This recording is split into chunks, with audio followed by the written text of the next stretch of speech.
lakle Inspector Tayay ꯑꯍꯥꯟꯕ ꯃꯛꯇꯗ inspector ꯇꯌꯥꯏ ꯇꯥꯕꯤꯔꯤꯕꯁꯤꯡꯕꯨ jam ꯁꯩꯒꯨꯖꯝꯅ ꯇꯔꯥꯝ ꯅꯣꯛꯆꯕꯒ ꯂꯣꯏꯅꯅ ꯀꯣꯛꯅꯅ ꯈꯨꯔꯨꯝꯖꯩ inspector ꯇꯌꯥꯏ ꯍꯧꯈꯤꯕ ꯆꯍꯤ ꯀꯌꯥꯗꯒꯤ ꯆꯠꯊꯖꯔꯛꯄꯗ ꯉꯁꯤꯗꯤ 1,200 ꯍꯦꯟꯖꯤꯜꯂꯛꯂꯤ ꯇꯥꯕꯤꯔꯤꯕ ꯁꯧꯒꯠꯄꯤꯔꯤꯕ ꯄꯨꯝꯅꯃꯛꯄꯨ ꯑꯍꯥꯟꯕ ꯃꯛꯇꯗ ꯏꯀꯥꯏ ꯈꯨꯝꯅꯖꯕ ꯆꯠꯂꯤ ꯉꯁꯤꯁꯨ ꯄꯨꯗꯨꯅ ꯂꯥꯛꯆꯔꯤ ꯏꯟꯁꯄꯦꯛꯇꯔ ꯇꯌꯥꯏ 1,213 ꯁꯨꯕ ꯇꯥꯡꯀꯛ ꯉꯁꯤꯒꯤ ꯇꯥꯡꯀꯛ ꯑꯁꯤꯒꯤ ꯃꯃꯤꯡ ꯄꯥꯕꯨꯡꯒꯤ ꯄꯥꯛꯁꯤ ꯀꯔꯤꯒꯤꯗꯃꯛꯇ ꯄꯥꯕꯨꯡꯒꯤ ꯄꯥꯛꯁꯤ ꯍꯥꯏꯅ ꯊꯣꯜꯂꯤ ꯋꯥꯔꯤꯁꯤ ꯇꯥꯕꯤꯔꯒ ꯄꯨꯛꯅꯤꯡ ꯂꯧꯁꯤꯡ ꯑꯣꯏꯕ ꯑꯐꯕ ꯀꯌꯥ ꯂꯧꯁꯤꯟꯕꯤꯌꯨ ꯐꯠꯇꯕꯗꯤ ꯅꯥꯀꯟꯗ ꯊꯝꯕꯤꯌꯨ ꯂꯥꯟꯊꯣꯛꯆꯔꯤ ꯄꯥꯕꯨꯡꯒꯤ ꯄꯥꯛꯁꯤ 4 ꯁꯨꯕ ꯇꯥꯡꯀꯛ ꯇꯥꯕꯤꯔꯁꯤ ꯈꯥꯃꯣ ꯑꯁꯤꯗ ꯈꯥꯃꯣꯁꯦ 시다네 시다 시대이다 아시다 누피 뭐 돌아보내봐 아두가 뭐기 뚜리 뭐 반자체 타복 수로문해봐 타복 수로문에 이나 한거 말로이 하이 돌아보내봐 또 동안들이 아시기 또 아훔수고 동안자 시다네봐 아들이 뭐들이 가만히 정문이 되지래 사나토미데 아쿠일라 이니에나 하이브조 하나디 폰도 ပေါ보너버니나 봐봐 폰다서 보너데 가만히 있더니 어렌디 폰도 피카이라 뭐가 그이노 에다 나카이지 그이노 좀 능앙고 봐 파전에 그리노 때도 쫀도 능앙이 해야 되네 아니 스마이는 그런 뭐앙 그런 말에 야래 바구는 그 리자바 미는 강비 원강강이나 해도 어디만 강고 야래 에이 야 거네 아도 가만히 독지 아이노 에 그러노 뭐 통하는게 그 누파함 돌리지 보고 많이 되노 그다이 에 누파함 성파져 밤 돌리니 뭐 먹바는 바우잖아. 먹바는 바디 다디다. 마삭 파제 예시디. 아시다 가리운 가미지가 뭐 마이 가리 사라도 미지 누파 강데다 가리 하야도는 강데다시 싱마이레 사라도 빌레 또 아다 사라도 빌레 그다이노 뚜뚜뚜 아다 안가가 뭐가 아시가 강게 아시 뭐이 뭐지 얘기 뭐사도 아시니 봐세 나가나 강로 강디 나랑 이마 하는 유나 하이도 mana haidu chuma madone se kaino nupa ji jo mai mara lom de sangjang gre kaino moi ni le mina gre ngai khoda asidi kaino omni da bothe budu bode budu kaino to jibo kina makte karino kudon pod mo piba man 마수 하라오라오 노이 어떻게 먹고이 통한다 장그리 아이쿠시데 레피시 우디 그이노 쿠시 레피시 우드잖아 사라도미 카우루노 마나이 쿠이 우드레 파레 아이쿠이 잘라시 그래도 왜 저트노 나티 그래도 왜 저트노 봐 거기 뭐이 몽도 상무죠 그죠 나티 마나 동안이다 나티 누빠 아무가 그이노 구당다 그이노 뭐 구트가 비리도 목상어서 비리 마나 럭설레도 하라오라고 돌아가 동안지다 안강지가 종종들 안강지가 돌아장리 뭐이 몽도 부상그래 티나 잘라시 싫어 에코이 아무나 라군지 잘라시 너 잘라시 장가가 무지개노 그줄라에나 해비에 그노네 누파 뭐이시노 에이디 그돈 복수 보럭티 자시 염동가기 되듯이 그이노 돌지마 망가하러 나이 더벅지가 사실 탱크를 넣었지마 그이노 돌지마 망가하고 짬만 해 그래 그이노 강대다 따위 더벅지 어코디 몽도 성어가 어코지 뭐이들 라인이나 고 하이로 글로리 야래 머품세 아빵 마이 코이기 리팜나데 머품시데 라 아빵 마이 코이나 몬랑 사나바 라 말랑드 땐 카바 틱 네머나 탈람바기 터벅투리 라 어쩌시로 하비당 디상어가 코이라이나디 하비당 디 하이럼 지게노 난 중간 강답스나디 아이가 수나하노 뭐 강나그리더디 뭐이데 성어가 하비다 하이럼 지게도 티나오나 저치 알면이게 너보게 너 그이 강데 너희 꼬이나리니 강데 강렬이니지 강데 마루 포인트는 해람버스 왜 개노 나티 누파도 라크가 나나 토모이 소능아이 어디가 이기노가 난기지보 너희니지 빠따르게 꼬이너리라 강데다 와지 민만주 다데 낭나 좋아이데 만 좋아이데 낭나디 밤저베 몽주 말레 누파 마지 뭐 나티 낭가 꼬이너가 말 누파지가 그리기 와리 샤나자나 정기들 까이노 포럼주 비리 아두수 라우르가 정그리 강데다 아시영맘디 강모 팝잔 티나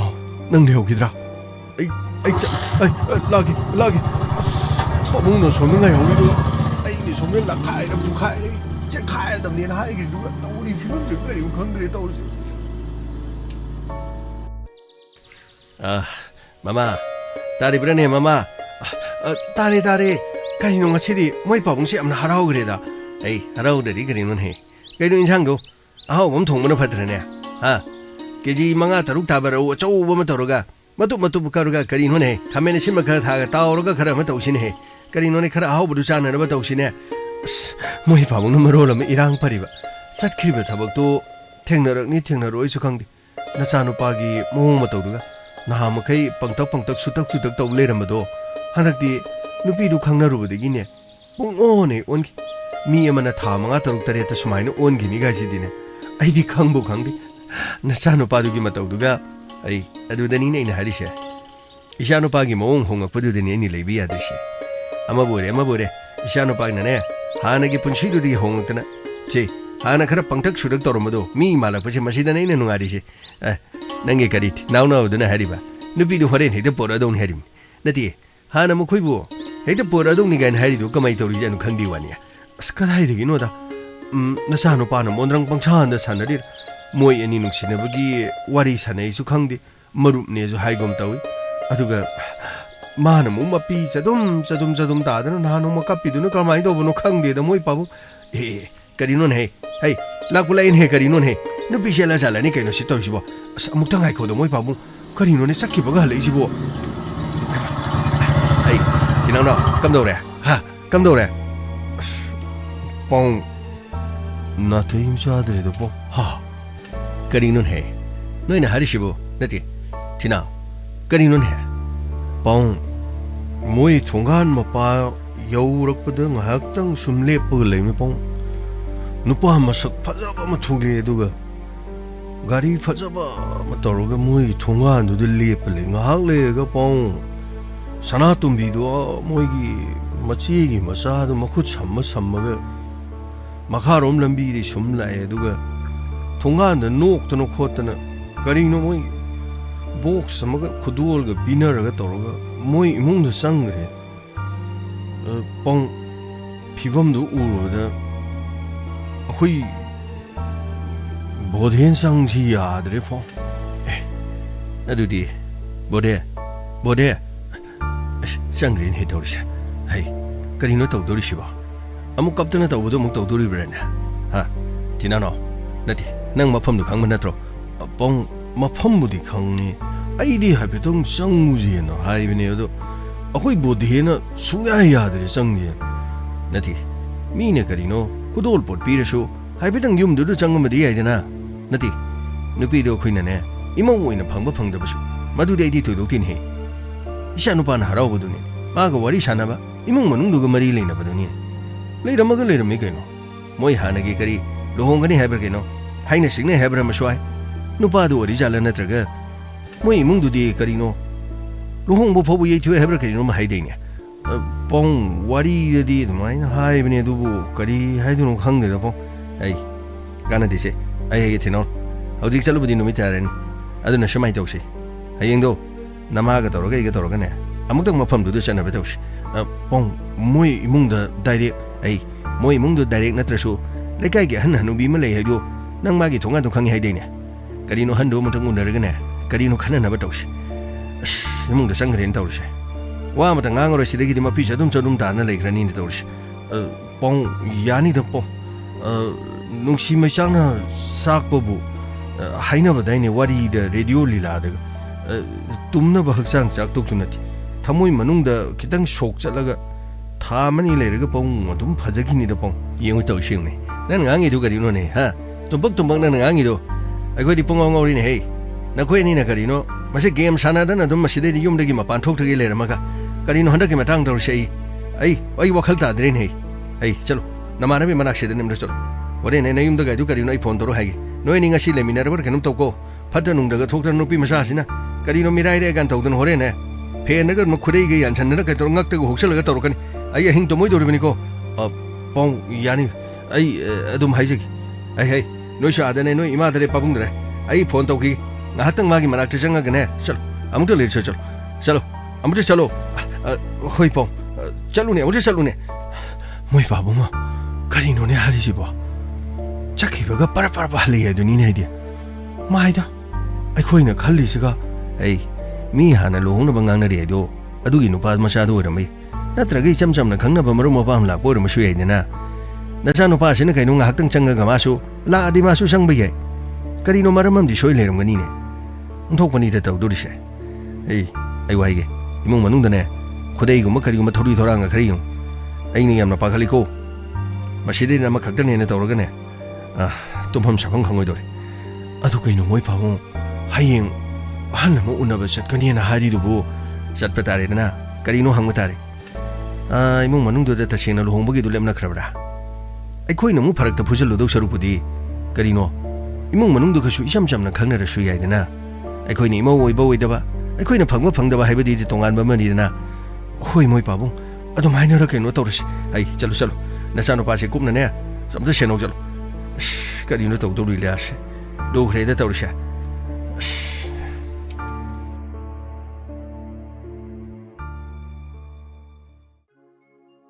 kari no da khang dre da hau ji ki ma tham se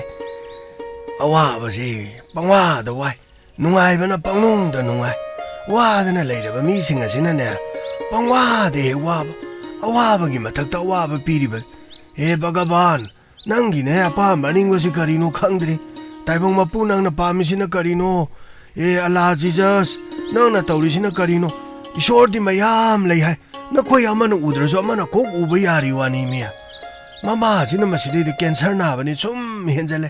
pu ba di hospital na pu bong am dre do le sa bi sin na muk toi ba phi yo li ne na taw ri du na phi du tha cha khra ga sel pi rak ti no ko ga dum lai ne kari su kan na ba wa ni da wa no hona ba na lai da ba ma sa jing sin na ne un thong no wa gre wa ni kari no no ngai yai pha bai mung jing du na so hai be ta su yeng bi be ha kari ba ti yeng de moi ne nung si ri sin na no pi du khak oi ra ma le ne mai pi ma ro lai na gre to ko mi jing na ma ro lai na ba se un tho na ma ro lai na gre tai bang mi oi ba ai gi ka da sok tra ga loi re hai na loi na lai na ba ngak tan mi oi ba hai ba se wa khal khali maron thoi pom na mak ti loi na khangi hai ba bu ne hek usana da ba khang jan da ba loi ni heng ami da kari dom khang de da sigum ma yam se u ba da ne ai na pangu da na kari pangu ni ma cha nu pin le sa bi du da na seng che tara khak pi ru ba ni mamit ta gi ma pi chadum ta da ne hek le ho ba kaya di nu ai tre hi mai khang de da kari no mana ma sing sin ma ro la ma na pi sing sin ne ngarang na da phoi da ngai loi ni he ho re kari no ta uri si bo ara no ne gari ma kha me sin na ai khoi da ne si ba ai khoi da di lak pham lai te da kana bo ri ja no ne ina kai ra khun ba mi ma li da kana asi di nahan ge anoi ba ngang du yaw in he ai ma isho nang di nama na pa pu ra ga la ibra abo ai khoi sum lak cha bne abo abo gi manak ta sum wari khara sum hang ge na ai nang bu ngon da lak ta no wari pangang dang ni du bu moi ma yum jo si da nang na lai re hai pi ta chang ga hang ba ya da ne nang bu anoi ba abo gi sana ba kai khara yaw re abo che hai kari no ne ai di kari imta sa de ne nang bo abo sim kom la ni si di ka su to re da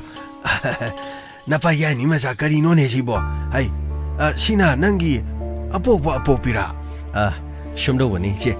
isi hai ni he khok ja ge isi sina thoi nau ko bani mayam ne he nu si na kari no thinau he ko re thinau gi mama na bam khak le mama na buduna bodhe ka bisha no pa ne ama khakta pokpa isha siga tinajaba 이샤기 마마나바니 솜도보니다 이제 솜다 락자리시나 아이기 로이나비 제 그럼 자리 아이 까리 노니 노이지보 아이고다 까리 항도리기네 노이지보 나 나이나 뻑콤바두다 소이버 곧바가 야우라브라니 노이보 강자 아이부 두리엔 마야지데가 레이데 노이네 이부 라나 칼리브라니 아보 카림도 칸비루노 아코이 이마나바기 마마가 마파가니 사나토미기 이몽도 아디다 다이렉 핵장가가 항모도 항과 거의 락자는 분해봐 아도 파락 따드는 나누와 농알라가 락센 또보더기 아솜다 이마나보 보디드나 짤루누 파드나 좀 또보더기 거의 강음되드네 타보면서 오게 하라가 거기 락자리네봐 아이 거리노네 보디 하지나 나티 노이네 인gon다 항도리시부 거리노미야 아이나 콤도리시나 거리노바 노이나 항과도 아이나 콤미두고 호래나 뭐 샤나디에 나무 두리엔데 인타람 도리브라니 나티야보 라나 커미노보 아이시 shum도보니 셰셰 와리시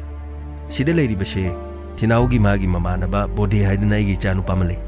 마코이시 누비 안강가 고이나드나 코타나 haujikangi matamgi rangsi yaudaba nisha pusasu sadaba haibadariche adudi yam pai kaino adudai hen phaba bu kari leirige haujikti isha phaba je nisha chadaba ngausan bai janadabadu aduno oirabani ne adudi yamna paina adubudi che yamna phaba jani adida haujikangi irangsi yaudabduda makhoni si game khara sana yumda khara dum mana masing sanga khara pangsa chara panglei lebduda noi khattana makhoni si mabuka thondoktuna hek leira majani matam kharagi mamangda sanatombiga chanupa bothe ga thengnaba makhoni thengnajabadudagi maru mapangwina wari sanajar majan haujikti magi phone jadrebra karino dei wari sanakhidaba ada wari punamakti che habechu tajare sanatombi si lohongani haibaduga nungai yaifaba imung amagi kanano maga hainabadu rame sabra kaino adu ngarang na ni kui de nangangani si maru mapanggi oina sum chacharubani adu thonga na karino hojiki rame sari duga nupi masaga thengnai habra rame soribra oidabra khangde chume ibungo chume hei adu ramesh imung duda la numito moigi sanatombi gi barade habra karino aduni adugi barde gi cake thilakba she cake thilakpa o barde gi waida adudi numitudi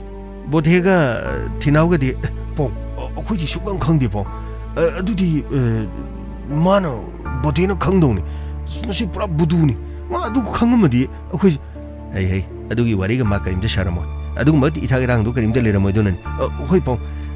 che adudi che na khangamisina adu burane hey ai sukarino moi duda mi masu changgibadu aidi mapa mi changgena changuba nate haipe changu ganda karino moi mangondu de cake kaktana cake zamina dana ta uleirame mama duna pamungdagi hagwa kangkhaba changamdana leiba karino aiso moi gi cake to mache na me ilai imai be ma sha athumba leibaga changamde thumbana chinga do napsanna gi duna numitu de gina hauji pho mathang makha napsanna dong tau leirimni ne iche adudi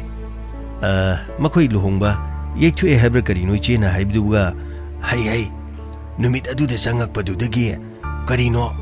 luhongbudo mu hongdorabra khangde manungdadi karimtadi hainabdi tadi adubune nupa masaduna changakpadudi aigi phai harimni ne nupi masasi unthong wagrabani rani phi khara sare masidaida irangsiga phisingdo amata sitre mama asina nari ni na tausi hida goli do kanamta leibidrabani dana nupa dusune karino nupi du gidi cake ka porok tana karino tawine mama anaba du gidi guli matumam ta porok tine mana nungsiri si nupi du khagwira malena mani boka di nungsi dabra khangde machegi masane na nungsi graba nga toiba na maledi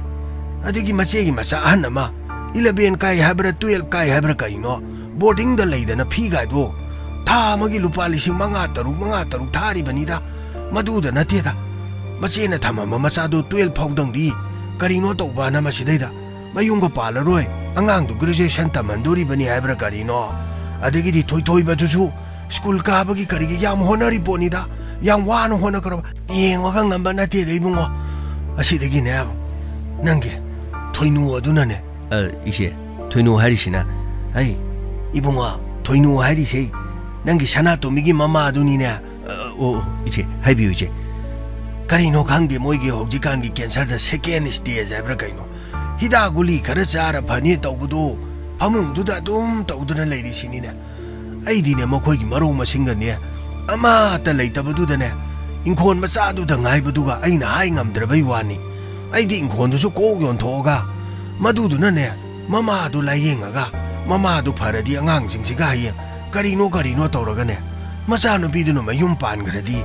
마나조 하이행 가리행아 가드라 칸만 아두부 가리노 이붕어 아이나 따바다디 누피 마욤시 가라 라이리 하이다나 누파 마욤도 누파 막더라브라 가리노 마시에기 마사니 레이버시가 아솜더기 와이암 ngange 하이다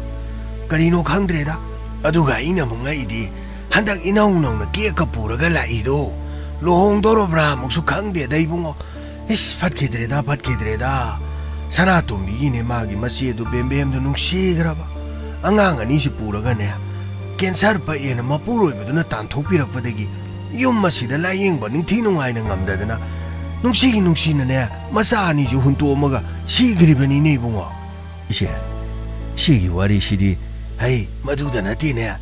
누파드니 용옥살라가 라가 시디다 통텐던 아hin가야니네 마데이 마르 우시따드나 떠바두다 마님복두나 도가 마마이두다 셋 고방나 타바데기 노이나 가리 독자도이노 하이다가 카라 레라가 누피 제레다나 아목 록카타나 무능아이나 레그레다나 솜데 용 마기 누피도 피로이 보겨우들이 마나 솜데 능아이나 레림니네 가야 파트림 누용오네 마하찬단 마하파피도 마도 가리노 라이차차빠데 핵시보이시노 마도 핵 눅시다바 이제기 와리시 아이 이봉어 아이나 땀바다 와라바나 니네 이몽치 강한다나 맴뱀나 마뿌로이 마낙다가 쌀림니네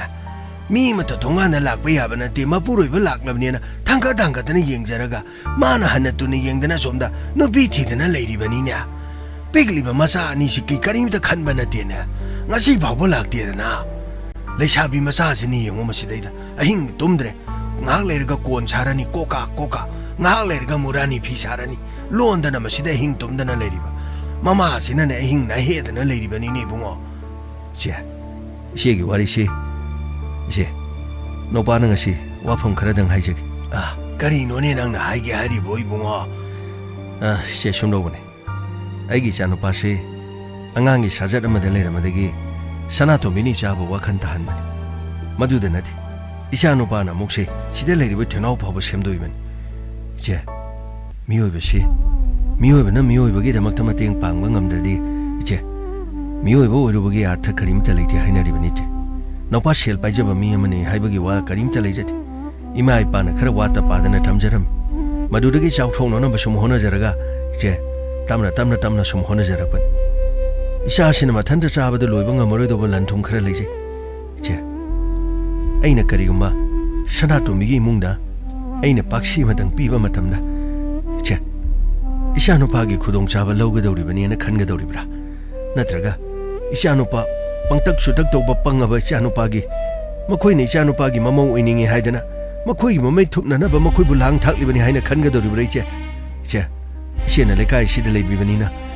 tasheni ishena khoi gi thamoi se masak khangbiba taradi imungda yamdaba mateng khajikta pangjake 이샤노피 샤나토미도 이쿠쇼 이샤노파니 얌나디 눅시저루 아두부 마나디 마루마 빵곰나 좀 칸자바자 아두부 마학 노홍거도리 하바수 이샤노파나디 ඛꯪ자바나티 안강이 모옹도 마학나 레이자나마도 ngasi디 아노보 마포 어마 셈독피레체 마세 또비만 ඛꯪ바 하이가드라 아이코이네 레이자바기 ngamjaba khudon 하이가드라 파뭉다 이오나 헤리바 마마두기 마땡 오르바수 체 아이네 아이기 박시 마khaktang aini imungdo khudol pijage haibabuse aikoina khudong sabagi loba malagadrise hai nang hari du bukari no ne matiang pangba haibadudi mihoibagi athoiba kari no dharma haibaduni ne hai nang na paksi haidubu kari paksi no ne nangi dubo nati sien achoi ba pa paksi oramadi bungo kari no nang hari du ai ꯅꯆꯦꯗꯤ ꯂꯥꯝꯕ ꯉꯝꯗ꯭ꯔꯦ ꯑꯩꯈꯣꯏ ꯄꯥꯕꯨꯡꯒꯤꯅꯦ ꯀꯩꯅꯣ ꯂꯩꯕꯅꯦꯕ ꯃꯥꯒꯤ ꯄꯛꯁꯤ ꯂꯩꯕꯅꯦ ꯄꯥꯕꯨꯡꯒꯤ ꯄꯛꯁꯤ ꯍꯩ ꯆꯔꯗ ꯍꯩ ꯃꯁꯤꯅꯅꯦ ꯅꯣꯡꯃꯅ ꯑꯃꯨꯛ ꯀꯥꯏꯈꯨ ꯃꯥꯜꯂꯤ ꯅꯣꯡꯃꯅ ꯀꯔꯤꯅꯣ ꯑꯄꯪ ꯈꯨꯟꯖꯥꯎ ꯑꯃꯨꯛ ꯃꯥꯜꯂꯤ ꯀꯔꯤꯅꯣꯅꯦ ꯅꯪꯅ ꯇꯧꯔꯤꯗꯨꯕꯣ ꯅꯪ ꯈꯣꯟꯖꯦꯜꯗꯨꯕꯣ ꯃꯁꯥꯒꯤꯅꯦ ꯁꯨꯃꯥꯏꯅ ꯁꯨꯝ ꯇꯧꯔ ꯂꯩꯕꯅꯦ ꯁꯤꯅ ꯑꯩꯈꯣꯏ ꯄꯥꯕꯨꯡꯒꯤ ꯕꯤꯁꯀꯨꯠ ꯑꯗꯣ ꯑꯩꯈꯣꯏ ꯄꯥꯕꯨꯡꯒꯤ ꯄꯛꯁꯤ ꯂꯩꯕꯅꯦꯕ ꯑꯩꯈꯣꯏ ꯄꯥꯕꯨꯡꯒꯤ ꯄꯛꯁꯤ ꯂꯩꯕꯅꯦꯕ ꯍꯩ ꯌꯥꯔꯦꯅꯦ ꯀꯔꯤꯅꯣꯅꯦ ꯍꯩ ꯃꯁꯤꯅ ꯉꯥꯡꯉꯤꯁꯤꯕꯨ ꯀꯔꯤꯅꯣꯅꯦ ꯏꯆꯦ ꯅꯨꯄꯥꯅꯅꯦ ꯍꯥꯏꯕ ꯍꯩꯇꯗꯅ ꯇꯧꯕꯅꯤ ꯗꯨꯀꯥꯟꯗꯒꯤ ꯁꯦꯟ ꯈꯔ ꯁꯥꯟꯗꯣꯛꯄꯒꯤ ꯁꯦꯜ ꯊꯝꯕꯅꯤ ꯌꯥꯝꯕ ꯅꯠꯇꯦ ꯄꯥꯛꯁꯤ ꯑꯃꯗ ꯌꯥꯝꯗ꯭ꯔꯕꯗ ꯂꯨꯄꯥ ꯂꯥꯛ 50ꯗꯤ ꯌꯥꯎꯒꯅꯤ ꯑꯃꯕꯨ ꯑꯣꯏꯔꯦ ꯏꯆꯦꯅ ꯁꯅꯥꯇꯣꯝꯕꯤꯒꯤ ꯏꯃꯨꯡꯗ ꯌꯥꯔꯕꯗꯤ ꯋꯥꯐꯝꯁꯦ ꯑꯃꯨꯛꯇ ꯍꯥꯏꯕꯤꯌꯨꯕ ꯑꯩꯈꯣꯏꯅ ꯄꯤꯒꯗꯧꯔꯤꯕ ꯁꯦꯜ ꯑꯁꯤꯒꯤ ꯃꯃꯜ ꯀꯔꯤꯃꯠꯇ ꯂꯧꯖꯔꯣꯏ ꯁꯦꯟꯗꯣꯏꯁꯨ ꯂꯧꯖꯔꯣꯏ ꯁꯦꯜꯁꯨ ꯁꯤꯡꯉꯨ ꯍꯥꯏꯅ ꯍꯥꯏꯖꯔꯣꯏ ꯇꯧꯕꯗꯗꯤ ꯁꯅꯥꯇꯣꯝꯕꯤꯅ ꯏꯆꯥꯅꯨꯄꯥꯒꯤ ꯄꯨꯟꯁꯤꯕꯨ ꯑꯑꯣꯟꯕ ꯑꯍꯣꯡꯕ ꯂꯥꯍꯜꯂꯝꯕꯅꯤ ꯏꯆꯦꯅ ꯑꯃꯨꯛꯇꯪ ꯁꯤꯟꯕꯤꯗꯨꯅ ꯏꯃꯥꯟꯅꯕꯤꯗꯣ ꯅꯥꯕ ꯐꯅꯅꯕ ꯂꯥꯌꯦꯡꯕꯗ ꯁꯤꯖꯤꯟꯅꯕꯤꯌꯣꯅ ꯑꯃꯨꯛꯇ ꯍꯥꯏꯕꯤꯌꯣ ꯍꯣꯁꯄꯤꯇꯥꯜꯗ ꯆꯠꯊꯣꯛ ꯆꯠꯁꯤꯟꯒꯤ ꯑꯣꯏꯔꯁꯨ ꯕꯣꯗꯦꯒ ꯊꯣꯏꯅꯥꯎꯒ ꯃꯈꯣꯏꯅꯤ ꯒꯥꯔꯤ ꯀꯥꯔ ꯑꯃ ꯑꯗꯨꯝ ꯊꯥꯖꯔꯛꯀꯦ ꯍꯣꯁꯄꯤꯇꯥꯜꯗ ꯂꯩꯌꯣ ꯍꯥꯏꯔꯕꯁꯨ ꯀꯣꯏꯆꯦꯟ ꯆꯦꯟꯕꯒꯤ ꯑꯣꯏꯔꯁꯨ ꯑꯗꯨꯒꯅꯦ ꯏꯆꯥꯅꯨꯄꯥꯅ ꯁꯅꯥꯇꯣꯝꯕꯤꯕꯨ ꯅꯨꯡꯁꯤꯕ ꯑꯣꯏꯔꯕꯁꯨ ꯏꯆꯥꯅꯨꯄꯥꯒꯤ ꯃꯧ ꯑꯣꯏꯒꯦ ꯍꯥꯏꯗꯨꯅ ꯑꯩꯈꯣꯏ ꯍꯥꯏꯖꯔꯣ ꯃꯤꯒꯤ ꯂꯨꯍꯣꯡꯕ ꯀꯥꯏꯅꯅꯕ ꯑꯩꯈꯣꯏꯒꯤ ꯃꯥꯏꯀꯩꯗꯒꯤ ꯀꯔꯤꯃꯠꯇ ꯍꯣꯠꯅꯖꯔꯣ ꯏꯆꯦꯅ ꯌꯥꯔꯒꯗꯤ ꯋꯥꯐꯝꯁꯦ ꯑꯃꯨꯛꯇꯪ ꯍꯥꯏꯕꯤꯌꯨꯕ ꯑꯩꯈꯣꯏꯅ ꯏꯃꯨꯡꯗꯨꯗ ꯅꯈꯣꯏ ꯅꯥꯔꯤꯕꯗꯣ ꯑꯩꯈꯣꯏ ꯂꯥꯌꯦꯡꯖꯒꯦ ꯏꯆꯥꯅꯨꯄꯥꯒ ꯇꯤꯟꯅꯔꯝꯕꯒꯤꯅꯤ ꯍꯥꯏꯗꯨꯅ ꯍꯥꯏꯔꯨꯕꯗ ꯃꯤꯅ ꯂꯥꯟꯅ ꯈꯟꯈꯤꯅꯤ ꯃꯔꯨꯑꯣꯏꯅ ꯁꯅꯥꯇꯣꯝꯕꯤ ꯌꯥꯝꯅ ꯁꯤꯡꯕ ꯅꯨꯄꯤꯅꯤ ꯃꯍꯥꯛ ꯑꯩꯈꯣꯏꯅ ꯁꯦꯟ ꯄꯤꯒꯦ ꯍꯥꯏꯔꯨꯕ ꯃꯇꯝꯗ ꯍꯔꯥꯎ ꯍꯔꯥꯎꯅ ꯃꯥꯅ ꯀꯩꯁꯨ ꯌꯥꯔꯣꯏ ꯏꯆꯦꯅ ꯌꯥꯔꯒꯗꯤ ꯑꯃꯁꯨ ꯌꯥꯅꯅꯕ ꯑꯃꯨꯛꯇ ꯁꯤꯟꯕꯤꯌꯨꯕ ꯑꯩꯈꯣꯏꯒꯤꯗꯤꯅꯤ ꯏꯆꯦ ꯃꯁꯤꯒꯤꯗꯃꯛꯇ ꯀꯔꯤꯒꯨꯝꯕ ꯃꯍꯨꯠ ꯑꯃꯠꯇ ꯂꯧꯖꯔꯣꯏ ꯑꯩꯒꯤ ꯂꯣꯏꯅꯕꯤꯅꯁꯨ ꯍꯥꯏꯔꯤ ꯏꯆꯦ ꯃꯥꯅ ꯍꯥꯏꯔꯤꯁꯦ ꯑꯆꯨꯝꯕꯅꯤ ꯏꯆꯥꯒꯤꯗꯃꯛ ꯑꯩꯈꯣꯏ ꯀꯔꯤꯃꯠꯇ ꯍꯥꯏꯖꯔꯣꯏ ꯇꯁꯦꯡꯅ ꯁꯅꯥꯇꯣꯝꯕꯤꯒꯤ ꯄꯨꯟꯁꯤꯗ ꯏꯆꯥꯅꯨꯄꯥꯕꯨ ꯃꯥꯅ ꯑꯑꯣꯟꯕ ꯑꯍꯣꯡꯕ ꯑꯃ ꯃꯥꯅ ꯄꯤꯕꯤꯈꯤꯕꯅꯤꯅ ꯃꯥꯒꯤ ꯄꯨꯟꯁꯤꯗꯁꯨ ꯑꯑꯣꯟꯕ ꯑꯍꯣꯡꯕ ꯑꯃ ꯑꯩꯈꯣꯏꯅ ꯄꯤꯕ ꯄꯥꯝꯖꯩ ꯏꯆꯦ ꯌꯥꯔꯒꯗꯤ ꯏꯆꯦꯅ ꯋꯥꯐꯝꯁꯦ ꯑꯃꯨꯛꯇ ꯁꯤꯟꯕꯤꯌꯨ ꯏꯆꯦ ꯁꯤꯟꯕ ꯇꯥꯔꯦꯗꯅ ꯑꯩꯅ ꯑꯗꯨꯗꯤ ꯑꯩ ꯇꯅꯨꯁ꯭ꯔꯤ ꯇꯥꯔꯤꯕ꯭ꯔꯥ ꯀꯩꯗꯧꯔꯒꯦ ꯀꯔꯤꯅꯣ ꯍꯦꯛꯇ ꯂꯥꯛꯏꯁꯤꯕꯣ ꯅꯠꯇꯦ ꯀꯔꯤ ꯇꯧꯔꯒꯦ ꯍꯥꯏꯕ ꯑꯩꯅ ꯇꯥꯔꯛꯂꯤꯕ ꯄꯥꯎ ꯑꯁꯤ ꯌꯥꯝꯅ ꯀꯨꯏꯔꯕꯅꯤ ꯃꯁꯦ ꯑꯁꯦꯡꯕꯔ ꯁꯦꯡꯗꯕꯔ ꯍꯥꯏꯗꯅ ꯑꯩꯅ ꯌꯦꯡꯈꯠꯂꯕꯅꯤ ꯅꯆꯥ ꯅꯨꯄꯥꯁꯤ ꯉꯥꯡꯅ ꯁꯛꯅꯕ ꯌꯥꯔꯣꯏꯗꯕ ꯃꯥꯅ ꯑꯩꯈꯣꯏꯒꯤ ꯑꯌꯥꯕ ꯌꯥꯎꯗꯅ ꯌꯨꯝ ꯑꯗꯨꯗ ꯆꯪꯅꯕꯒꯤ ꯃꯔꯝꯗꯨꯕꯨ ꯀꯔꯤꯒꯤꯅꯣꯅꯦ ꯀꯔꯤꯒꯤꯅꯣ ꯑꯩꯅ ꯌꯥꯗꯦ ꯍꯥꯏꯔꯕꯗꯤ ꯌꯥꯗꯦꯗꯅ ꯑꯗꯨꯕꯨ ꯑꯩꯅꯔꯣ ꯅꯠꯇꯦ ꯑꯩꯅꯔ ꯍꯥꯏꯕ ꯏꯃꯨꯡ ꯑꯗꯨꯒ ꯃꯔꯤ ꯂꯩꯅꯗꯅꯕꯅ ꯑꯩꯁꯨ ꯍꯣꯠꯅꯔꯤꯗꯅ ꯂꯨꯍꯣꯡꯕ ꯐꯥꯎꯕ ꯌꯩꯊꯣꯛꯇꯅ ꯇꯧꯔꯤ ꯀꯗꯥꯏꯗꯒꯤꯅꯣꯕ ꯁꯤꯗꯩꯗ ꯅꯠꯇꯦ ꯃꯥꯅ ꯃꯌꯨꯝ ꯄꯥꯜꯂꯛꯄꯗ ꯑꯎꯟꯄꯣꯠ ꯑꯣꯏꯔꯛꯀꯗꯧꯔꯤꯁꯤ ꯃꯆꯦꯒꯤ ꯃꯆꯥ ꯑꯅꯤꯗꯨ ꯃꯗꯨ ꯄꯨꯔꯒ ꯂꯥꯛꯀꯗꯧꯔꯤꯕꯅꯤꯅꯦ ꯑꯩ ꯄꯨꯕ ꯄꯨꯗꯕ ꯂꯥꯏꯔꯤꯅꯦ ꯍꯌꯦꯡ ꯃꯄꯥ ꯃꯗꯨꯗ ꯂꯩꯍꯧꯔꯕꯁꯨ ꯑꯉꯥꯡ ꯑꯅꯤꯗꯨꯒꯤ ꯈꯟꯗꯅ ꯌꯨꯝ ꯑꯁꯤꯗꯒꯤ ꯍꯣꯟꯗꯅ ꯀꯌꯥꯝ ꯄꯨꯒꯗꯧꯔꯤ ꯌꯦꯡꯉꯣ ꯑꯩ ꯋꯥ ꯉꯥꯡꯍꯟꯒꯅꯤ ꯅꯆꯥꯅꯨꯄꯥꯁꯦ ꯑꯃꯨꯛꯇ ꯋꯥꯈꯟ ꯊꯥꯂꯣ ꯑꯩꯒ ꯃꯥꯏ ꯀꯌꯥ ꯆꯥꯟꯅꯗꯦꯀꯣ ꯑꯩꯅ ꯍꯥꯏꯔꯤꯕꯁꯤꯅꯤ ꯑꯩꯁꯨ ꯉꯝꯗ꯭ꯔꯦ ꯑꯩꯁꯨ ꯍꯥꯏꯕ ꯌꯥꯕ ꯍꯥꯏꯔꯕꯅꯤ ꯅꯍꯥꯟ ꯃꯈꯩꯗꯤ ꯊꯩꯗꯣꯛꯇꯨꯅ ꯂꯩꯔꯝꯕꯅꯤ ꯑꯗꯨꯒ ꯀꯔꯤꯅꯣ ꯃꯣꯏꯒꯤ ꯍꯧꯖꯤꯛꯀꯤ ꯕꯥꯔꯊꯗꯦ ꯍꯥꯏꯕ꯭ꯔꯥ ꯀꯔꯤꯅೋ ꯑꯗꯨꯒꯤꯅꯦꯅ ꯃꯁꯤꯗꯩꯗ ꯆꯥꯅ ꯊꯛꯅꯕꯒ ꯇꯧꯗꯅ ꯀꯦꯛꯀ ꯇꯧꯗꯅ ꯃꯥꯡꯒꯣꯟꯗ ꯐꯣꯇꯣ ꯀꯥꯞꯄꯨꯏꯅꯦ ꯌꯨꯝꯅꯦꯅ ꯁꯛꯇꯥꯗꯨꯒ ꯃꯥꯒꯤ ꯃꯁꯤꯗꯩꯗ ꯐꯦꯁꯕꯨꯛꯇꯒ ꯊꯥꯒꯠꯂꯗꯅ ꯃꯥꯒꯤ ꯏꯟꯁꯇꯥꯒ꯭ꯔꯥꯝꯗꯒ ꯊꯥꯒꯠꯇꯅꯒꯁꯨ ꯇꯧꯔꯤ ꯑꯩꯁꯨꯅꯦ ꯎꯔꯨꯕ ꯅꯠꯇꯦ ꯃꯅꯤꯡꯒꯤꯅꯦ ꯏꯆꯦ ꯇꯣꯝꯕꯤꯅ ꯑꯩꯉꯣꯟꯗ ꯍꯥꯏꯔꯛꯂꯤꯕꯅꯤ ꯃꯥꯅ ꯍꯥꯏꯔꯛꯄꯗꯨꯗꯒꯤ ꯌꯦꯡꯉꯨꯕꯗ ꯅꯆꯥꯅꯨꯄꯥꯁꯤꯕꯨ ꯂꯨꯍꯣꯡꯉꯔꯣꯏ ꯍꯥꯏꯕꯗꯨꯕు ꯑꯃꯨꯛ ꯍꯣꯡꯒꯗꯧꯔꯕ꯭ꯔꯥ ꯀꯦꯛ ꯀꯛꯅꯗꯅ ꯀꯦꯛ ꯏꯟꯅꯗꯅ ꯂꯩꯔꯦ ꯀꯥꯏꯅ ꯑꯩꯉꯣꯟꯗ ꯑꯃꯨꯛ ꯍꯥꯏꯔꯛꯏꯕꯅꯤꯅꯦ ꯑꯩꯗꯤ ꯍꯥꯏꯕꯤꯗꯦ ꯍꯥꯏꯔꯨꯅꯨꯀꯣ ꯑꯩꯗꯤ ꯍꯥꯏꯕꯤꯗꯦ ꯍꯥꯏꯁꯅꯨ ꯑꯃꯨꯛ ꯏꯃꯨꯡꯗꯨꯗꯒ ꯆꯪꯗꯅꯒ ꯇꯧꯗꯅꯃꯗꯤ ꯑꯩꯗꯤ ꯐꯠꯇꯦ ꯍꯥꯏꯖꯁꯅꯨꯀꯣ ꯕꯣꯔꯖꯥ ꯋꯥꯏꯁꯦ ꯂꯩꯀꯥꯏ ꯑꯁꯤꯗ ꯑꯃꯨꯛ ꯉꯥꯡꯈꯤꯕꯗ ꯑꯅꯤꯔꯛ ꯈꯟꯗꯕ ꯃꯤꯅꯤ ꯍꯥꯏꯕꯁꯦ ꯑꯩ ꯅꯆꯥꯅꯨꯄꯥꯗꯨꯗ ꯑꯩ ꯍꯥꯏꯅꯤꯡꯗꯦ ꯅꯪꯅ ꯋꯥꯈꯟ ꯇꯥꯍꯜꯂꯨ ꯑꯩ ꯑꯃꯨꯛꯇ ꯊꯣꯛꯈꯤꯒꯦꯀꯣ ꯑꯃꯨꯛꯇ ꯊꯣꯛꯈꯤꯒꯦ ꯀꯔꯤꯅꯣꯅꯦ ꯇꯧꯔꯤꯁꯤꯕꯣ ꯃꯄꯥꯅꯦꯅ ꯁꯛꯇꯥꯁꯤꯒ ꯃꯆꯥꯗꯨꯗ ꯀꯣꯛ ꯍꯥꯏꯕ ꯌꯥꯕꯗꯨꯅꯅꯦ ꯑꯩꯉꯣꯟꯗ ꯑꯃꯨꯛ ꯏꯟꯁꯤꯟꯗꯣꯔꯤꯕ ꯃꯆꯥꯅꯦꯅ ꯇꯧꯔꯤꯁꯤꯅ ꯑꯩꯅ ꯍꯦꯛ ꯉꯥꯡꯂꯨꯕꯗꯅꯦ ꯑꯩꯒꯤ ꯆꯤꯟꯊꯛꯁꯤꯗꯅꯦ ꯑꯗꯨꯝ ꯈꯨꯝꯒꯗꯧꯔꯤꯕ ꯀꯅꯥꯒꯤ ꯃꯋꯥ ꯂꯧꯒꯗꯧꯔꯤꯅꯣ ꯏꯃꯨꯡꯁꯤꯗ ꯀꯅꯥꯒꯤ ꯃꯋꯥꯅꯣꯃꯤ ꯑꯩꯅ ꯆꯦꯟꯗꯧꯔꯤꯁꯤꯕꯣ ꯀꯩꯗꯧꯔꯨꯅꯦꯒꯦꯅꯦ ꯃꯥꯅ ꯃꯁꯛ ꯐꯖꯩ ꯍꯥꯏꯗꯅ ꯀꯩꯗꯧꯔꯨꯅꯦꯒꯦ ꯆꯥꯝꯃ ꯏꯃꯧ ꯊꯤꯕꯕꯨ ꯀꯔꯤꯅꯣꯅꯦ ꯉꯥꯡꯗꯕ ꯌꯥꯗꯕꯅꯤ ꯃꯃꯥꯅꯦꯅ ꯂꯥꯏꯊꯨꯡ ꯂꯩꯅꯥꯗꯨꯒ ꯅꯥꯔꯦꯔꯒ ꯃꯁꯤꯗꯩꯗ ꯏꯃꯥꯏꯄꯦꯝꯃ ꯑꯩꯅ ꯂꯨꯍꯣꯡꯕꯗꯨ ꯌꯩꯊꯣꯛꯇꯅ ꯃꯁꯤꯗꯩꯗ ꯀꯣꯡꯗꯅꯕꯅ ꯍꯣꯠꯅꯔꯤ ꯍꯥꯏꯔꯒ ꯀꯗꯥꯏꯗꯒꯤꯅꯣꯅꯦ ꯃꯥꯅ ꯃꯁꯤꯗꯩꯗ ꯀꯦꯛꯀ ꯏꯟꯅꯗꯅ ꯃꯁꯤꯗ ꯇꯧꯗꯅ ꯂꯩꯔꯝꯃꯤꯗꯨꯕꯣ ꯑꯩ ꯇꯥꯔꯤꯕ꯭ꯔꯣ ꯔꯥꯃꯦꯁ ꯑꯩ ꯔꯥꯃꯦꯁꯣꯔꯥ ꯔꯥꯃꯦꯁ ꯑꯃꯨꯛꯇ ꯂꯥꯛꯑꯣ ꯀꯩꯗꯧꯔꯒꯦ ꯏꯃꯥ ꯄꯥꯕꯨꯡꯁꯦ ꯏꯁꯧ ꯄꯣꯛꯂꯥꯡꯗ ꯂꯪ ꯅꯠꯇꯦ ꯏꯃꯥꯁꯨ ꯏꯁꯧ ꯄꯣꯛꯂꯥꯡꯗ ꯂꯪ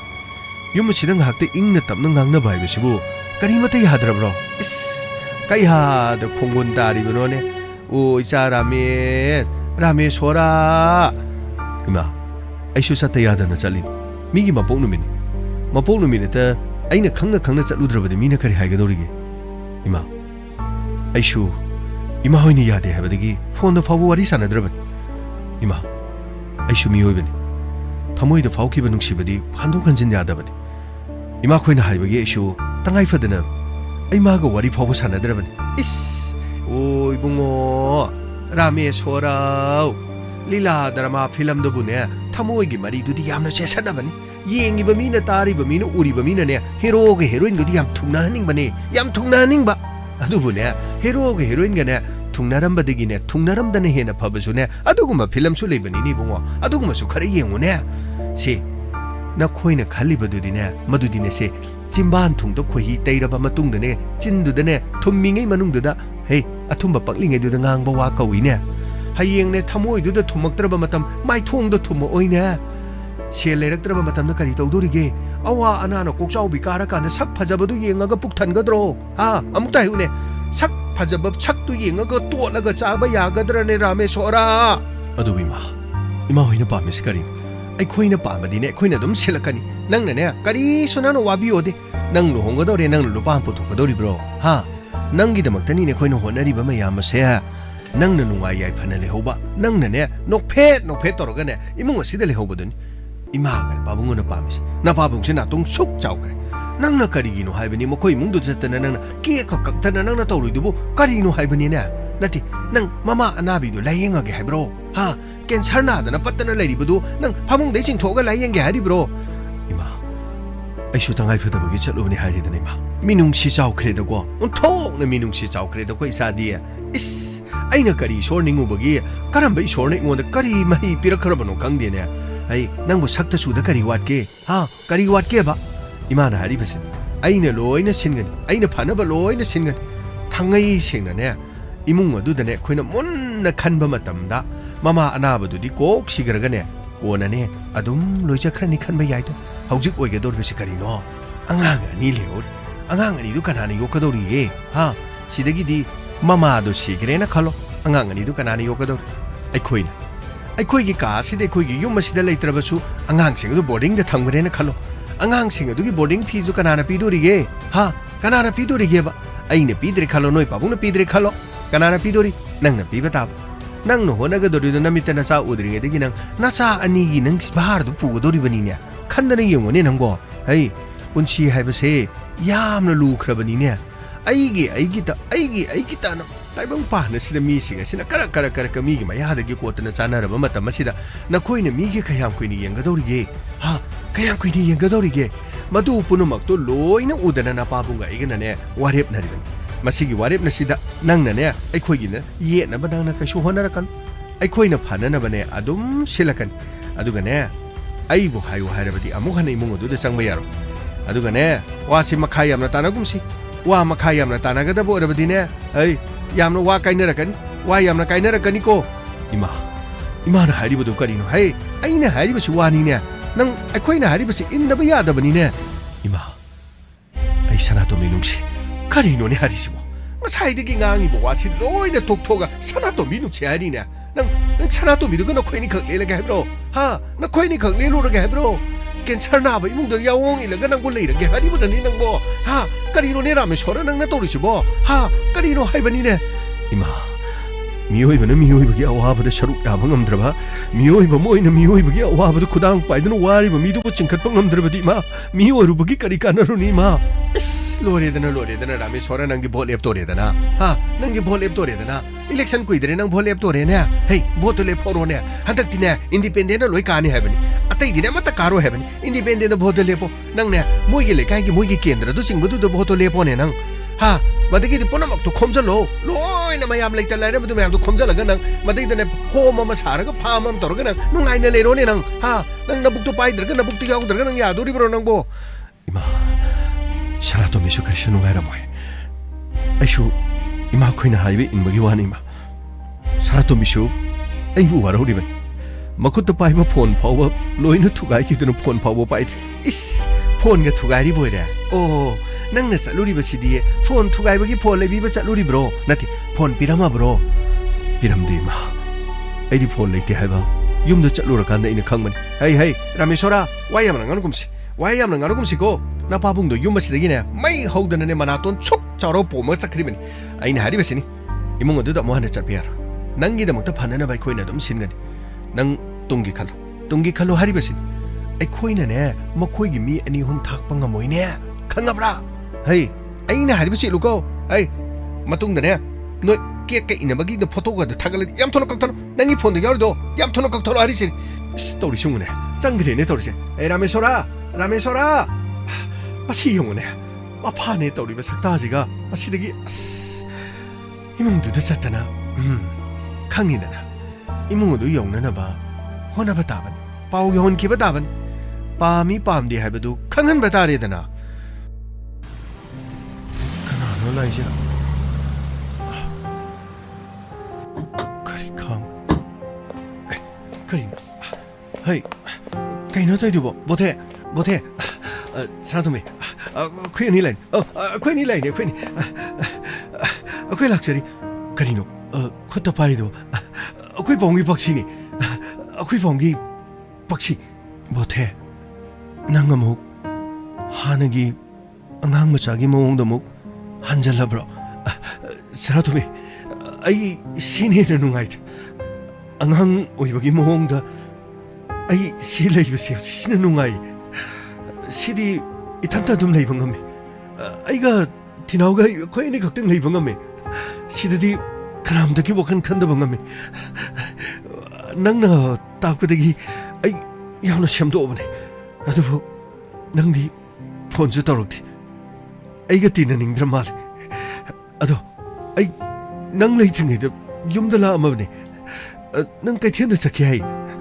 इमागदि वारि सनै इमाना हाबदो आई हंगबने अदो इमाना हाबसे आई येंबा याम नुंगाइति अदो इमागी लाइनबगी आई अखोइ पाउंगी पक्षी से पुरगा लाबने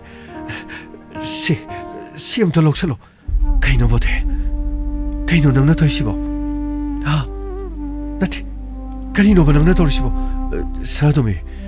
कइदौरगे आई करि काइग्रगे अखोइ पाउंगी पक्षी ने हेबने से करिगिनो अखोइ मानारगा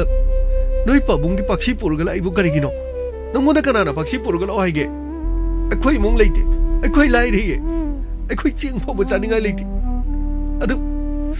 नखोइ पाबुंगी पक्षी पुरगा लागा मफम सिदा वायाम नब्रो हा चपिरो याम तुना चपिरसो पक्षीदो आ यमदा थमुचो अमुक तो पक्षी से यमदा थमुचो बा सरादोबे पक्षी से हुरालक पनती करी हुरालक पनती हाइबा होय अखोइ पाबुंदगी अयाबा लौरगा पक्षी से पोरकपने आई करिगबा खुदोंग साबा मत लई लौजरोई इमागे नाबसे अहनमद सीमा फानमियो अनि सुबधा पांथोइगी बोर्डिंग की फी अदुगा थोइथोइबगी स्कूल की फी मसी पुनमक्से लोइना सिनबियो अदुगने आई कैसुमता हाइजरोई नंगना फोन तोरक्तबा नंगना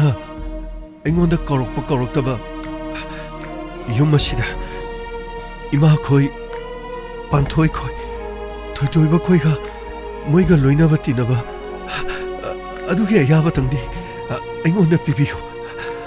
अदुमा खक्तंग नंगोंदगी निजगे नंगने इंगोंदा फोन तोरक्तबसो अइ करिमता हाइजर ꯑꯁꯦꯡꯕꯅꯦ ꯑꯩ ꯑꯗꯨꯝ ꯊꯤꯅꯥꯎꯒ ꯑꯩ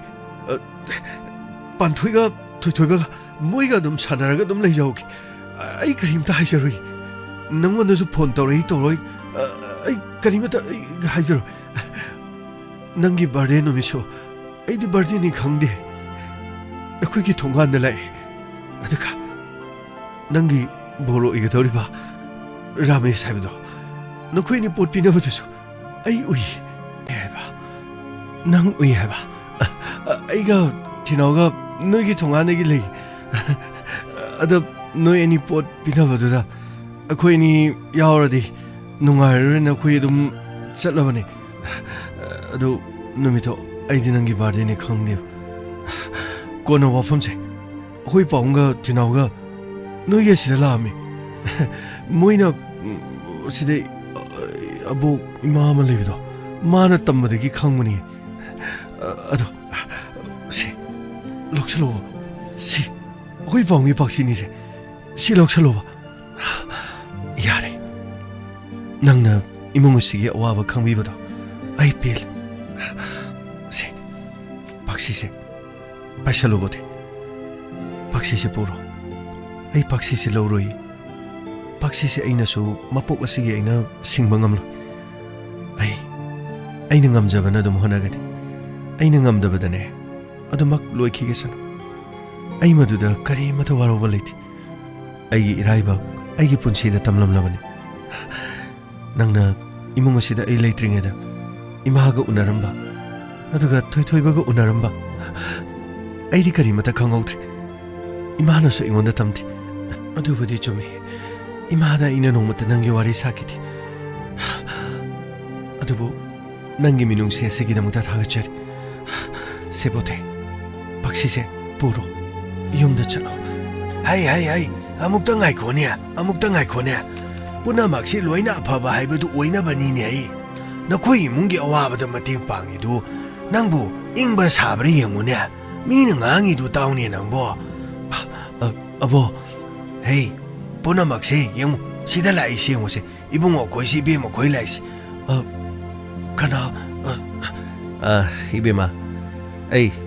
모태기 마빠니 시네 마마니고 빠붕 뿌노막세 빠붕기 박시도 하이네 삐라바니 이차나 후라라가 뽑기바나티 이차기 본치부네 낭나 아노보 마뽀모 뽑비버세 아이코이기 딜라바 감나 파바니 잉어 나코이기 뭉마농기 와리 뿌노막세 오이네 이체시네 담는 로이나 타 나체 뱀뱀기 마땅 반토이기 마땅 토이토이버기 마땅 뽐나막 로이네 칸 ꯅꯪꯒꯤ ꯂꯨꯍꯣꯡꯕꯒꯤ ꯃꯇꯥꯡꯗꯣ ꯑꯩꯈꯣꯏꯅ ꯂꯣꯏꯅ ꯈꯪꯏ ꯑꯩꯈꯣꯏꯅ ꯑꯉꯝꯕ ꯅꯪꯒꯤ ꯂꯨꯍꯣꯡꯕꯗꯅꯦ ꯑꯩꯈꯣꯏ ꯀꯔꯤꯅꯣ ꯁꯣꯏꯗꯅ ꯃꯇꯦꯡ ꯄꯥꯡꯒꯅꯤ ꯑꯩꯈꯣꯏꯅ ꯂꯥꯛꯂꯤꯕꯁꯤꯗꯤꯅꯦ ꯅꯈꯣꯏꯒꯤ ꯏꯃꯨꯡ ꯑꯁꯤꯗꯒꯤ ꯑꯩꯈꯣꯏꯅ ꯈꯨꯗꯣꯡꯆꯥꯕ ꯂꯧꯔꯅꯤ ꯑꯩꯈꯣꯏꯅ ꯑꯣꯏꯖꯔꯕ ꯊꯤꯔꯅꯤ ꯍꯥꯏꯗꯅ ꯑꯩꯈꯣꯏꯅ ꯂꯥꯛꯆꯕ ꯅꯠꯇꯦ ꯌꯦꯡꯉꯣꯏ ꯅꯪꯒꯤ ꯅꯅꯥꯛꯇ ꯄꯥꯕꯨꯡꯒꯤ ꯄꯥꯛꯁꯤꯁꯤ ꯄꯨꯔꯅꯤ ꯍꯥꯏꯕꯗꯣ ꯑꯌꯥꯕ ꯄꯤꯔꯨꯕꯗꯒꯤ ꯄꯥꯛꯁꯤꯁꯤ ꯀꯣꯜꯂꯒ ꯆꯠꯈ꯭ꯔꯤꯕꯅꯤ ꯑꯉꯥꯡ ꯃꯆꯥꯒꯤ ꯃꯍꯥꯛꯀꯤ ꯁꯣꯚꯥꯕ ꯑꯃꯗ ꯂꯩꯔꯤꯕ ꯏꯆꯥꯁꯦ ꯅꯪꯅ ꯑꯅꯧꯕ ꯃꯄꯣꯛ ꯑꯃ ꯄꯣꯛꯄꯤꯕꯅꯤ ꯃꯥꯒꯤ ꯑꯅꯤꯡꯕꯁꯦ ꯅꯪꯅ ꯑꯃꯨꯛꯇꯪ ꯊꯨꯡꯍꯟꯕꯤ 보태 뽕 사나도미나 lâu hay bây giờ thì bộ yani punamakse aikoi punamak loi na ne se imung manung loi na loi ne khana ba di loi ne ya ba ngak tan sanatomi aikoi bula na lo ima gi laing na ba ne pakshi ase nang ina nak ta thamaki nang na tangai phada ba singa do pakshi sti gi loi na lo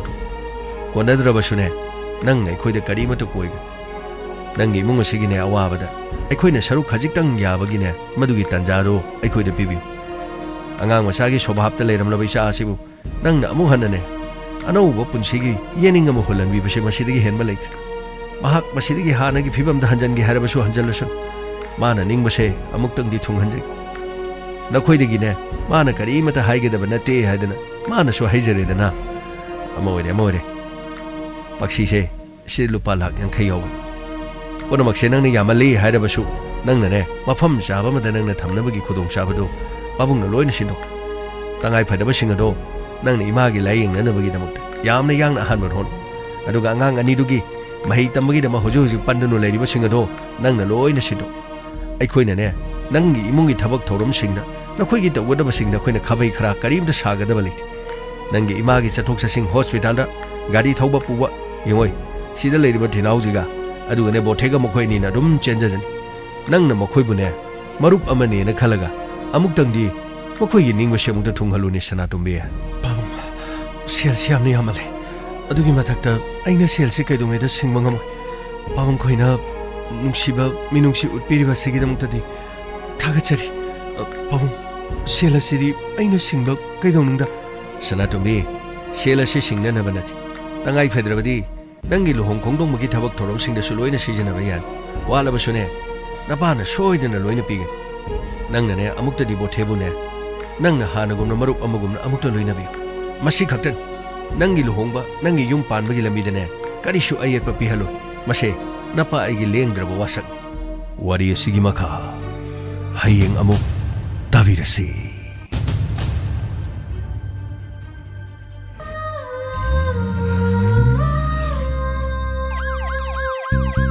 Lakle lakle Inspector Tayay tayay tayay Lakle lakle Lakle lakle Inspector Tayay tayay tayay Uthanaba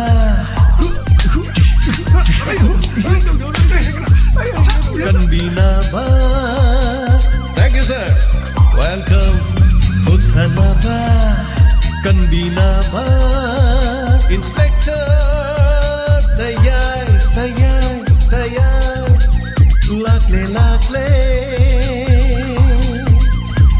Inspector. Tayay, tayay, tayay.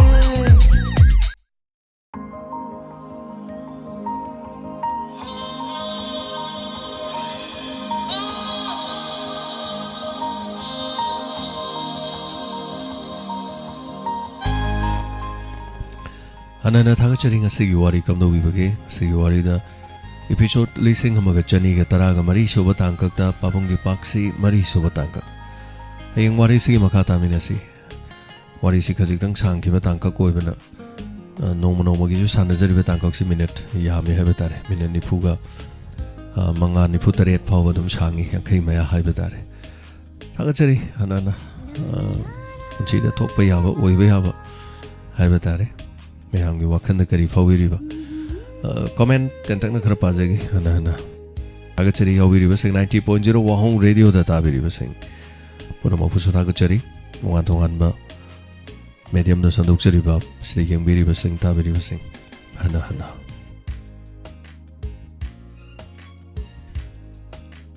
radawari pok thagachari sarwari se poning yamna nungsi na tapire thagachari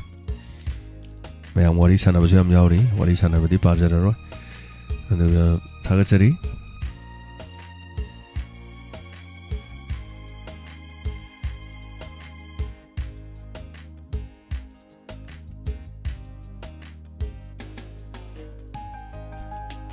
Saki yom nam thagachari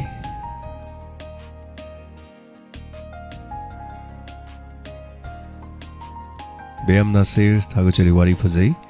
Uning senung si na tapira ba thagachari ana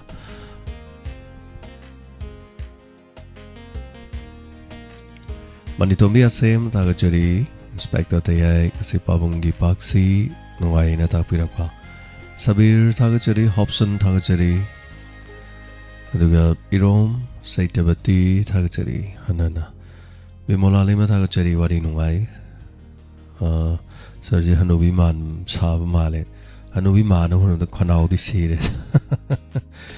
thagachari no wai them amta thagachari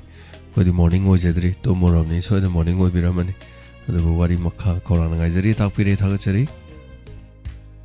lummaga ta ba thopiro o no sabir mai bamna kauri thangjaman jana thagachari hanana adu Renu to jam thagachari Sanatombi Paksi the Loksalo Haibusi Hauri Madam Renu Thagachari Beman Ningtau Kong Masigi Bode Wari Nungai na Tapirakpa. Thank you so much.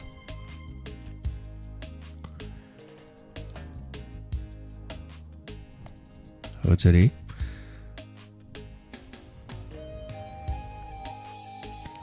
Horizon Memi Takachari Wari si sang no loisen kre bodegi khalu badu nungaite Takachari Rameswar ko ko phaji na tapi Rameswara Sanato mitok som Takachari am pendi loi kiba wagadori hayeng ai badai bormal okay Takachari Pipi walam pamai Takachari wari yam no nungai bode yam no nungsi tapi Takachari Savitri Paunam Thank you so much. Yam nungai adubu bodegi punsi sanatomiga. Kangde yamina se punsi khongcha thagachari. Ajaraba tanjasi de loiki. Hoi thagachari. Aisu sigi wari ji ina bona dang sai pung taruk tegi haitar. Khonga yandara phamai pung bom pom me. Khongji sumni handara di pom ne amuma hogol chatte di ate. As kappa jo matim yaw bani na mit ka pom pom me tar. Dok pani inspector te wari ko I masi khosana ji. Mi man hai ki da masi wari ibnu pa ngau sat ki doine ngau bo khra ga horo ke nom tawre Thagachari Sakuntala mai bam medam Thagachari Radhauri pok wari phaja khre bodegi mapa mama gi pukchel sen kari hai duinon Thagachari hoi sen thon jam pai bai ba tare duga machana ngangoi bogi mong da leiba cha gi mong do pharak pa du da harau ja bai ba tare aduga tang mani wari usi punsi da wari di punsi gumani punsi di wari na tie to tawri Thagachari khundra phami na wari se am chang no loisen kre no tapire Thagachari gangmai yaudre aduga handang marak tayam te yaudre karam kan yarok tuino dum yaudno loi doi ba wari yamina se me am so hat pa nga ta ngai re da hat ta ba wari khara mok tau jarok pani hai tare aduna sidi ko gam na changi aduga hat pa gi wari sidi toksen na wari na te aseng wari ngak ta ni aduna Thagachari Maramak tamong sumaina sagat pa wari su yaw ba hiba tar Pabungi paksi am nungai ta pirak pa Thagachari Robita daga Hemolata Thagachari hanana Angobi Devi Sagolman Thagachari Pamai Thagachari Pamai ngasi gi jang ji kaw kaw re tang sai cha gi Aidi moro me pagadum chai Pamai khongdrum sak amasu yawe adumaina haitare adagi somda koi yambagi haitare yamagi family da moi somda maite yen thong ena tengoram sun thilei aibudi yam chade sanjamam to misna Thagachari nuga nomai them tombi devi Thagachari Rameswar gi mama gi wangang yamno nokni ta habda adumaina ngang nu pisu leibane wa khoi to do amadana mapa do ji yawni am chong chong no ngam do haitare basanta laisram Thagachari thank you so much anna Thagachari Savitri Paunam nungai na potha biu mayam anna Thagachari aduga Ong Sangbom Kamala Devi wari am nungai ji wari bodega na tapire anyway wari gi makha walim ni yamina gi siko aduga Robindro Himam Thagachari ima sakhi yumnam Thagachari hanna na aduga nungai temamta Thagachari wari fazena ta pirakpa aduga biren nong tombam Thagachari am nungai loiki ba khangodi ta pire taurem damen Thagachari bodege punsi de kari wai gadoriba Thagachari Tawis Malem Kurumjari Lalita namera pom Thagachari ngasi episode yam na nungai tongan ba characters sengi khonjel saba male ta pire thank you so much madam Sanato mitok jom Thagachari memsa yenrembam Thagachari hanana Sabir maibam Thagachari tamo ingong ngong na leramba bodege punsi ngasi di nungsiba na ngawri tasengna tapirakpa Utum Promila Thagachari manito miyum nam Ramesh ki mama sidiki ko hai masagi machagi khanjaraga tawjaba janita Thagachari singam tama asidi live yaujare na tapirakpa Thagachari live yaubibagi live yaubasina amun machabne haitare Abijam Purnima Thagachari bothegi punsi soida ngamdaba fabata ohenbi na tapire Thagachari afabata rodi afaba oi fataba na fataba oi haido khangde yungminase Savitri Paunam manitombi asem imam manitombi asem Thagachari thangjamanjana to ismalem comment namjame Thagachari loina pangamdre mayam hanana punsi khongchat hoi ngawba yadri ngawbadi kharga hore ado tawre ado honajagi mayam gi damakto ko punsi sida singli sida I marik ama chelingai khanau do khonjen thokli ma makai haiba tare honajagi dama ꯃꯌꯥꯝꯅ ꯅꯨꯡꯁꯤꯕꯤꯌꯨ ꯑꯩꯈꯣꯏꯅ ꯍꯣꯠꯅꯖꯕꯗ ꯊꯥꯒꯠꯆꯔꯤ ꯃꯤ ꯑꯃꯇꯪ ꯑꯣꯏꯔꯁꯨ ꯑꯅꯤꯇꯪ ꯑꯣꯏꯔꯁꯨ ꯅꯨꯡꯁꯤꯕꯤꯗꯅ ꯑꯗꯨꯝ ꯃꯥꯂꯦꯝꯁꯤꯗ ꯂꯩꯔꯗꯤ ꯑꯗꯨꯝ ꯍꯣꯠꯅꯈꯤꯅꯤ ꯊꯥꯒꯠꯆꯔꯤ ꯁꯤꯡꯍꯖꯤꯠ ꯋꯥꯏꯈꯣꯝ ꯊꯦꯡꯛ ꯌꯨ ꯁꯣ ꯃꯆ ꯂꯣꯏꯁꯤꯟꯖꯒꯦ ꯇꯤꯅꯆꯟꯗ꯭ꯔ ꯈꯨꯏꯁꯥꯝ ꯄꯨꯝꯅꯃꯛ ꯑꯁꯤꯒꯤꯗꯤ ꯃꯇꯥꯡꯁꯤꯗ ꯂꯣꯏꯁꯤꯟꯖꯅꯕ ꯍꯣꯠꯅꯖꯒꯦ ꯑꯗꯨꯒ ꯊꯥꯒꯠꯆꯔꯤ ꯋꯥꯈꯜ ꯀꯔꯤ ꯄ꯭ꯔꯣꯕ꯭ꯂꯦꯝ ꯂꯩꯔꯒꯦ ꯑꯩꯈꯣꯏꯒꯤ ꯖꯣꯂꯤ ꯍꯣꯏ ꯀꯔꯤ ꯍꯣꯏ ꯉꯥꯡꯅꯔꯤꯕ ꯈꯣꯠꯂꯤꯕ ꯇꯧꯔꯤ ꯃꯌꯥꯝꯁꯦ ꯀꯔꯤ ꯄ꯭ꯔꯣꯕ꯭ꯂꯦꯝ ꯂꯩꯔꯦ ꯋꯥꯈꯜ ꯍꯥꯏꯁꯤ ꯀꯅꯥꯅꯣ ꯑꯩꯗꯤ ꯈꯪꯖꯗꯦ ꯃꯤꯡꯁꯨ ꯋꯥꯈꯜꯅ ꯂꯩꯕꯅꯤꯅ ꯑꯥꯏꯗꯤꯁꯨ ꯈꯪꯗꯦ ꯑꯗꯨꯕꯨ ꯑꯩꯅ ꯀ꯭ꯂꯤꯛ ꯑꯃꯈꯛ ꯇꯧꯕꯗ ꯋꯥꯈꯜ ꯀꯅꯥꯅꯣ ꯑꯗꯨꯝ ꯈꯪꯒꯅꯤ ꯑꯩꯉꯣꯟꯗ ꯂꯣꯏ ꯊꯣꯛꯀꯅꯤ ꯍꯥꯏꯇꯥꯔꯦ ꯑꯥꯏꯗꯤꯗ ꯂꯣꯏꯅ ꯊꯣꯛꯑꯦꯕ ꯑꯥꯏꯗꯤ ꯂꯩꯁꯤꯁꯦ ꯏꯃꯦꯜ ꯂꯣꯏꯅ ꯊꯣꯛꯀꯅꯤ ꯀꯔꯤ ꯄ꯭ꯔꯣꯕ꯭ꯂꯦꯝ ꯂꯩꯔꯒꯦ ꯃꯌꯥꯝ ꯈꯟꯅꯕꯤꯕ ꯂꯩꯕꯤꯕ꯭ꯔꯥ ꯌꯥꯎꯕꯤꯕ꯭ꯔꯥ ꯑꯦꯅꯤ ꯄ꯭ꯔꯣꯕ꯭ꯂꯦꯝ ꯂꯩꯔꯕꯗꯤ 9077282001 ꯀꯔꯤꯒꯨꯝꯕ ꯑꯩꯈꯣꯏꯒ ꯃꯔꯤ ꯂꯩꯅꯔꯝꯃꯕ ꯑꯗꯨꯒ ꯑꯩꯈꯣꯏꯅ ꯁꯣꯜꯕ ꯇꯧꯕ ꯉꯝꯕ ꯇꯥꯔꯒꯗꯤ ꯑꯩꯈꯣꯏ ꯍꯣꯠꯅꯖꯒꯦ ꯑꯗꯨꯒ ꯈꯟꯅꯐꯝ ꯅꯠꯇꯦ ꯍꯥꯏꯇꯥꯔꯦ ꯁꯤꯗꯗꯤ ꯃꯌꯥꯝ ꯈꯟꯅꯕꯤꯒꯅꯨ ꯑꯗꯨꯒ ꯑꯇꯣꯞꯄ ꯃꯔꯝ ꯂꯩꯔꯗꯤ ꯈꯪꯗ꯭ꯔꯦ ꯆꯦꯅꯦꯜꯗꯤ ꯃꯌꯥꯝ ꯌꯥꯝꯃꯤ ꯑꯩꯈꯣꯏꯅ ꯋꯥ ꯉꯥꯡꯉꯨꯕꯒꯤ ꯃꯊꯧ ꯇꯥꯗꯦ ꯁꯤꯗꯒꯤ ꯑꯃꯨꯛ ꯊꯣꯛꯈꯤꯅꯤ ꯆꯦꯅꯦꯜ ꯑꯃꯗ ꯑꯃꯨꯛ ꯄꯨꯜꯂꯨꯅꯤ ꯑꯃꯗ ꯑꯃꯨꯛ ꯄꯨꯜꯂꯨꯅꯤ ꯅꯍꯥ ꯑꯣꯏꯕꯒꯤ ꯄꯨꯟꯁꯤ ꯍꯥꯏꯇꯥꯔꯦ ꯑꯗꯨ ꯅꯍꯥꯁꯤ ꯏꯔꯥꯡꯗ ꯂꯥꯡꯉꯤ ꯄꯨꯛꯅꯤꯡ ꯂꯩꯇꯥꯗꯕ ꯍꯥꯏꯕ ꯇꯥꯏꯀꯣ ꯑꯗꯣ ꯑꯩꯈꯣꯏꯒ ꯃꯔꯤ ꯂꯩꯅꯔꯝꯗ꯭ꯔꯗꯤ ꯈꯪꯗ꯭ꯔꯦ ꯑꯗꯣ ꯑꯩꯈꯣꯏꯅ ꯀꯣꯃꯦꯟ ꯄꯥꯖꯔꯤꯁꯤꯗꯤ ꯁꯟꯗꯣꯛꯆꯔꯤꯕ ꯊꯧꯔꯝ ꯑꯁꯤ ꯃꯔꯤ ꯂꯩꯅꯕ ꯈꯛꯇꯅꯤ ꯋꯥꯔꯧꯕꯤꯕ ꯌꯥꯗꯦ ꯊꯥꯒꯠꯆꯔꯤ ꯀꯅꯥꯅꯅꯣ ꯕ꯭ꯂꯣꯛ ꯄꯤꯗꯦ ꯍꯥꯏꯔꯤꯁꯤꯡꯁꯦ ꯑꯗꯣ ꯑꯩꯈꯣꯏꯒ ꯃꯔꯤ ꯂꯩꯅꯗꯕ꯭ꯔꯥ ꯑꯗꯣ ꯑꯩꯈꯣꯏꯒꯗꯤ ꯃꯔꯤ ꯂꯩꯅꯗꯕ ꯑꯣꯏꯔꯝꯃꯒꯗꯤ ꯊꯥꯒꯠꯆꯔꯤ ꯔꯟꯕꯤꯔ ꯊꯣꯉꯥꯝ ꯁꯣꯏꯗꯅ ꯆꯤꯡꯈꯠꯂꯒ ꯇꯥꯕꯤꯁꯤ ꯑꯩꯈꯣꯏꯒ ꯃꯔꯤ ꯂꯩꯅꯗꯕ ꯑꯣꯏꯕ ꯃꯥꯜꯂꯦ ꯑꯩꯈꯣꯏꯗ ꯔꯦꯁꯄꯣꯟꯁ ꯀꯔꯤꯝꯇ ꯄꯤꯔꯛꯇꯦ ꯑꯦꯅꯤꯋꯦ ꯊꯦꯡꯛ ꯌꯨ ꯁꯣ ꯃꯆ ꯑꯐꯕ ꯑꯣꯏꯕꯤꯌꯨ ꯅꯨꯡꯉꯥꯏ ꯌꯥꯏꯐꯕ ꯑꯣꯏꯕꯤꯌꯨ ꯉꯁꯤꯒꯤ ꯍꯥꯏꯕ ꯅꯨꯃꯤꯠꯁꯦ ꯍꯌꯦꯡꯒꯤꯗꯤ ꯑꯗꯨꯝ ꯍꯤꯁꯇ꯭ꯔꯤ ꯑꯣꯏꯗꯧꯔꯝ ꯍꯌꯦꯡꯁꯤꯅ ꯑꯃꯨꯛ ꯃꯊꯪꯒꯤ ꯑꯐꯕ ꯌꯥꯏꯐꯕ ꯑꯣꯏꯃꯤꯟꯅꯔꯁꯤ ꯄꯨꯝꯅꯃꯛ ꯉꯁꯤ ꯇꯦꯛꯇ ꯀꯥꯏꯗꯅ ꯊꯦꯡꯅꯔꯤꯕ ꯄꯨꯝꯅꯃꯛ ꯑꯩꯈꯣꯏ ꯑꯃꯨꯛ ꯊꯦꯡꯅꯃꯤꯟꯅꯔꯁꯤ